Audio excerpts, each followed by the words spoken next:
Wangapi wanakataa ambao kwamba ni wakabila, watu ambao kwamba hawana mpango, planless people. Ya kwanza, ya pili, agenda ya kwanza, ya pili, Ruto must go. Agenda ya kwanza, ya pili, ODM munaiuza. Agenda ya kwanza, ya pili, show us an alternative agenda. Maneno mdomo tu. Na mimi nilisema pale mbeleni na narejelea tena, ikifika mwaka 2027 tunawanunulia hawa waungwana diaper, tunawanunulia pempa. Manake wao wamekuwa sasa wanatabia kuharisha paka kila siku asubuhi, mdomo ni kuharisha tu wao. Na sasa mimi nauliza tena, jambo la mwisho nikiuliza, niko hapa Likoni, niko wapi?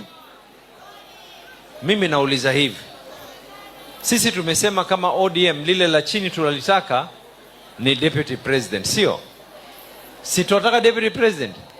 Hebu niwaulize nyinyi wana Mombasa, kwa sababu sasa leo mimi nimekuwa nikizunguka na ajenda ya kumuuza Hassan Ali Joho pwani nzima na pata nje ya pwani. Mimi nawauliza nyinyi, mama zangu, dada zangu, walezi wetu, vipenzi vyetu, wale ambao kwamba tumewaeka juu, na wauliza nyinyi, kuna tatizo lipi sisi kusema Hassan Ali Joho anatosha? Kuna tatizo lipi sisi kusema mtoto mzaliwa wa pwani anafaa kwenda juu? Kuna tatizo lolote? Kuna tatizo lolote? Na nyinyi uzeni wenu. Sisi tukiuza wetu na nyinyi uzeni wenu.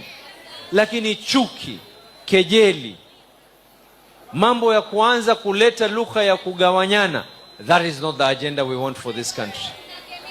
Sisi tunazungumza kama ODM. Our first option is to talk to UDA. Our non-available option is to talk to Wamunyoro and those who are supported by Wamunyoro. Ile ambao kwamba haimo katika hesabu yetu ni kuzungumza na wakabila, watu ambao kwamba watatuambia sijui hii Mombasa haina share, sijui huku kwingine hakuna share. Tumeelewana mpaka hapo? Tumefahamikiana mpaka hapo? Waungwana wa Mombasa tumeelewana mpaka hapo?